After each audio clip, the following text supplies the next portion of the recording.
Welcome back. There are many professions in Enlisted that offer a myriad of results. Some more team focused, some more individualistic.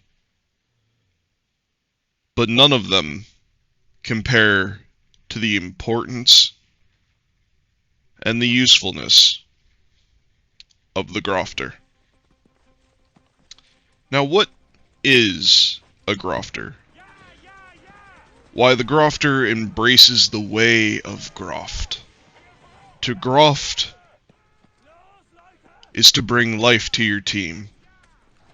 To graft is to immobilize the enemy. To graft is to be the very lifeblood that holds up the entire advance. And today, in this episode of Peak Degeneracy Grafting, we are going to look at why being a combat engineer is quite possibly the most important and impactful role on the battlefield. So, let's get into it. I know, comparing to some of our previous endeavors, the mighty grafter might not seem as implacable, as unmoving, as destructive as the Panzerwaffe, or as the Air Force, or even as the flamethrowers. But I tell you, good sirs and ladies, the mighty grafter, humble though he may be, is the backbone of the army. So, what are we doing here today? Basically, every engineer comes with a shovel, and that shovel is often overlooked. We all know what the mighty hammer does, although few use it. It is mighty disappointing. But fewer still use the mighty shovel. And so what I did is I put 3 squads on, I gave them all shovels, and we went to town. So basically, we got one of our lovely back and forth game modes, which worked out perfectly for this. Our initial goal was to create a spawn point and then create a route to attack the enemy point that allowed for some cover for our troops. Now, we were going to be flexible depending on how the enemy team reacted. If, for example, our team did not hold the first point, then we were going to dig in, and if we took the first point, we were going to continue our ditch on the other side of the objective to the next objective. Ultimately, I think that this worked out to be much more interesting because they did push into us, and we were able to create our line of defense. So, essentially what that meant was building a spawn point in a relatively safe location, digging a ditch that ran from that spawn point all the way to the enemy objective, right? Now, when they pushed us back, we had a barn to hold, and the enemy had fields aplenty to cross.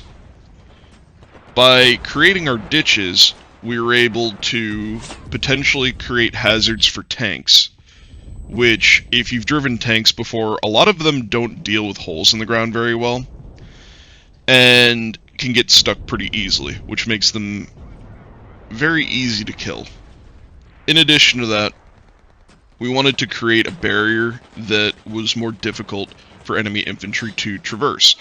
And part of what that meant was taking the engineer and adding the combat onto the engineer.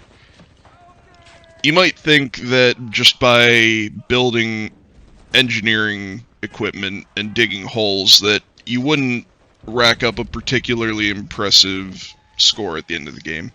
And to be honest, I was of the same thought. But actually, at the end of the game, I think that it turned out to be fairly respectable. The key is if you're going to embrace the way of the Grøft, not to just go digging random holes on the side of the map, you need to dig things and build things that are going to benefit your team, and you also have to embrace the fighting positions that you construct and use them to your advantage. And admittedly, there were times in that match where I did not have the advantage, and I very much so paid for it. But as a true grafter, I did finish digging my entrenchments. It took some time. We got pushed back, I think, twice, maybe 3 times. But essentially what I wanted to do was run a trench around the front perimeter of the objective, and a little bit back on the 2 sides there. And then we were going to fill it in with barbed wire. And we were kind of adapting the trench line as we went. We had the initial trench line, which was basically a highway to the objective, and it was working out pretty well for us. But we also wanted to fill in the parts around our objective so that the enemy couldn't make use of our trench line. So sure, they could use it to a point, but once they got far enough into it, they'd run into barbed wire, friendly soldiers. Ideally, they'd run into mines, but I don't think we really had the time to start putting down mines in there. And to be entirely honest, I think we would have been better off widening the trench a little bit, because I think it would have made it harder for tanks to go through it. But ultimately, I think some of the locations where we took out tanks ended up working to our advantage, because we were able to like block off doors with destroyed tanks. The nice thing about being a grafter is that you don't actually need an entire platoon of engineers. Having 2 engineers is fine, because you can put a shovel on anybody. And as any good infantryman should know, any time that you're not advancing, you should be entrenching. And so, while I primarily ran engineers for this, just because thematically I thought it would be fun to run engineers, there are other soldiers in my army that I keep shovels on. Most of my APC drivers I give shovels. I usually give a shovel to at least one of my paratroopers. The thing is, when you decide to embrace grafting, you have choices to make. Who to put the shovels on. Because remember, just like any other soldier in the game, if you get shot and you die, well, that shovel's gone with you.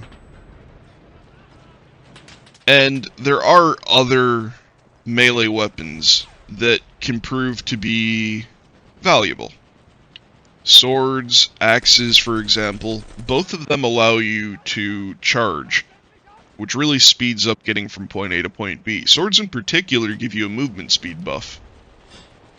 Of course, there's also the humble knife, but the humble knife's greatest benefit is that it's free. On your average engineer, though, I would maintain their shovel, since all new engineers come with shovels. Now, older engineers you do have to pick up shovels for, but such is the price of graft. In general, what this means is that you can take a normal assault squad and give all of your assaulters axes, and then give, say, your engineer, your AT soldier, maybe your machine gunner, a shovel. That way, your soldiers that want to be up in the enemy's face have every ability to get up in the enemy's face. But your soldiers that want to dig in have every ability to dig in. It also means that if you're running engineer squads, you don't actually have to run every soldier as an engineer, and I dare say that might actually be to your advantage. In your average engineer squad, you can run 6 engineers, but you can also swap out engineers for AT soldiers, assaulters, sometimes radio operators, and you can actually turn them into pretty potent little squads. Particularly if you bring multiple AT soldiers. Now your normal AT squad has like 3 AT soldiers in it, And in a lot of these engineer squads, you can put 2 in there, and then have everybody else be an engineer. And in addition to that, most engineer squads can still build AT guns. So even though you aren't technically as effective at popping tanks as a true AT squad is, you can get very, very close with an engineer squad, and unlike your AT squad counterpart, you have a lot of depth when it comes to soldiers that can actually build things like spawn points, AT guns, machine guns, barbed wire, anti-tank traps, so you can be an absolute menace to the other team and just hard counter their hardest hitting assets. All of this is to say that as far as peak degeneracy goes, normally all we look at is raw points.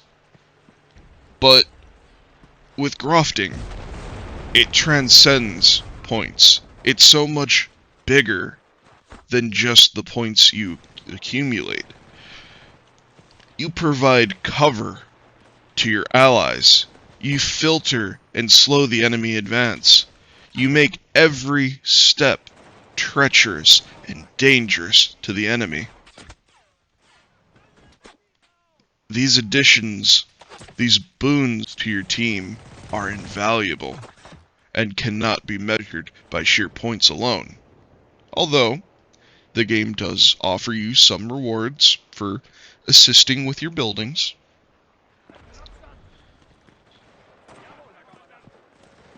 That's to say that this is probably not the most degenerate of peak degeneracy, if you only look at it from that approach. However, like I said, it's very helpful to your team, assuming that you do it the right ways in the right positions. And that's where this really runs a fine line. You can absolutely be the most degenerate player in the game, being an engineer, if you abuse your privileges. If you're digging holes out in the middle of nowhere for no reason, you're a goddamn degenerate, and you're not helping your team. And I'm sure that you know that, but your team hates you for it. If you're the type of engineer to go into an objective and barbed wire the entire objective in every direction, you're a degenerate, and your team hates you, and you're not helping your team. There are a few key points that every good grafter must remember. Number 1 is to be present. You have to provide support to your team, and you need to be conscious of the battle around you. So what does that mean? Well, if you're off digging a trench at an objective that you're never going to fight over, you're not being present. You'll know that you're present because while you're digging your trench, you're getting shot at. That's how you know you're present. There are times when you're not going to be shot at, times when you're preparing a defense, when you know that you're going to be pushed and you want to dig in. But you're very quickly going to find yourself fighting from the very same positions that you entrenched into, and so you know that you've been present. The second major thing that a good grafter must understand is where to employ defenses and where not to. You must always remember to leave a route for your teammates to get to the objective. Because it doesn't matter how many defenses you build or how treacherous the terrain is, the enemy is tenacious and they will overcome them eventually. If you put the very same effort into stopping your own teammates, then your teammates cannot repel the enemy, and they cannot take advantage of the great defenses that you have put in place. Too many times have I seen a new grafter come in with bright eyes and eagerness, only to fall on their own shovel, building barbed wire in every direction around the destruction point. It only takes but one enemy soldier making it in there. And then, what can your team do? You've obstructed their very path to salvation. So remember, digging in is a wonderful boon to your team, and a horrible malady on the enemy team. But, you must be a responsible grafter. You must do right by your team. You must give them the tools they need to succeed, and harass the enemy at every end. Indeed, the enemy must be denied succor and sustenance on every occasion, repelled on every front, forced to fight on the most treacherous and awful battlefields imaginable, and only you can provide that. So go out there, mighty grafter. Dig your hole, build your barbed wire, set up that ammo dump, and ensure that on every battlefield, your enemy has to fight for every inch they take, while your allies fight from prepared, lovingly crafted positions. So as per usual, get out there, kick ass, take names, and win your games.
Verteidigung durchbrochen. Wir haben